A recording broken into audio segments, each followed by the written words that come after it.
let's move on now to the 2023 season prediction video for the Cleveland Browns, where we break down the entire season for the Browns and how well we think they're going to do and what we think their playoff chances might be. But before we do that, if you have not already, smash that subscribe button and also like this video and ring the bell to get notified when new content comes out. Ryan and I, we have a goal of getting to 2,000 subscribers by the start of the season, which is just a couple weeks away, which means a bunch more content will be coming out, including once when the season starts, we will be having a fun season-long competition where Ryan and I will predict and make videos on every single NFL game. So if you want to see our Browns predictions, be sure to like, subscribe, and also ring the bell. And Ryan, let's get into it here. Let's do it. As I mentioned, Ryan and I, we went over every single game throughout the entire NFL season, including all of the Browns games, and predict the winners, losers, and then also you'll notice some ties. And those are games that we feel were maybe a little too close to call, depending on the time of the season, matchup. But also mainly it kind of gives an indicator on the type of team that we think the Browns are going to be and where they might fall. So you'll see here the record that we have with the Browns is 7 wins, 7 losses, and 3 ties. And we feel that they are going to be in that 7-10, 10-7 range.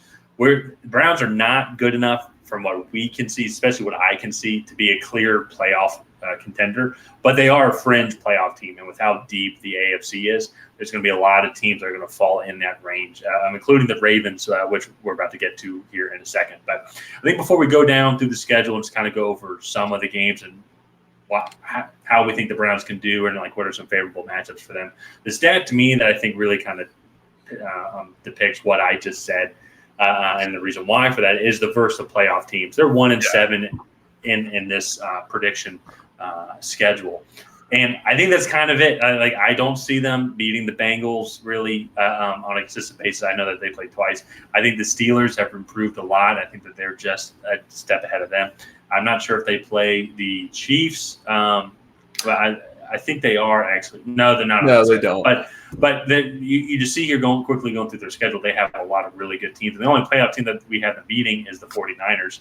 And I think that they actually kind of just match up well against the 49ers. And so in general, though, they're going to beat the teams that they're supposed to beat, and then they're going to have tough games against all the teams that are better than them. They probably can't pull them out, in our opinion. Yeah. One thing, too, that I think is going to hurt them coming down the stretch is the fact that their bye is so early. As you can see, bye here in week 5. And then they got to go, 13 games in a row all the way down to the end of the season. So that to me just doesn't play in their favor. And then they do have to close out against Jaguars. Bears is a close game. Texans should be easy, but then Jets and Bengals, and I think those two teams are going to be vying for maybe a higher seed in the playoffs. Yeah. So not necessarily going to want to be giving away any games at all. So their biggest problem is just the fact that they're in the AFC, like a lot of these teams, right? Like if you're not the Bengals, the Chiefs, the Bills, maybe last year, I wouldn't throw them in that topic or in that grouping now. Yeah. But like if you're not one of the elite teams, then you're gonna struggle because you're gonna have a lot of middling teams that are vying for 3 wild card spots.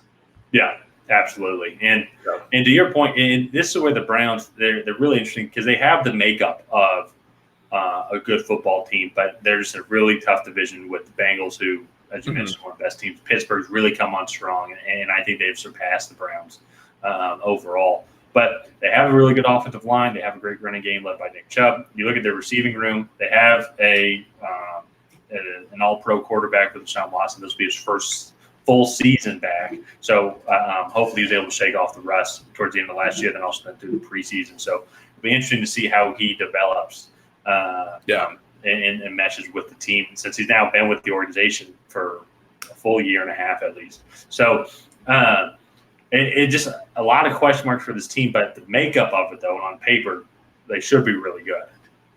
Yeah, no, exactly. And then getting Elijah Moore, Amari Cooper, Cedric Tillman looks to be having a good preseason so far.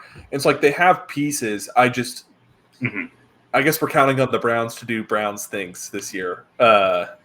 Just losing a lot of close games and going to look back at it, and I think we're going to see a couple points in the season where maybe the Browns let things kind of slip away from them. Well, and that'll be the last thing that I'll say that will kind of be an X factor will be Kevin Stefanski's decision making. And so I feel like he is kind of on the hot seat this year. He has been given a team. There have been moves that have been made to get the pieces that, in theory, should be a division-winning team, could make a Super Bowl run. But as we saw last year, though, it just seemed like they were just he wasn't obviously, but it's like he was just giving games away with some of the decision making. Like the Jets one, for example, I think was a big one, and so the Chargers also.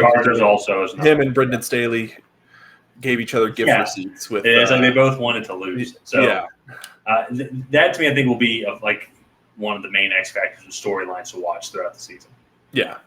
No, but I think it's going to be an exciting year for the Browns, but let's go ahead and wrap this video up here. If you guys have not already, please go ahead and like and subscribe. Leave a comment down below on how you think the Browns are going to be in 2023, and other than that, we will see you guys next time.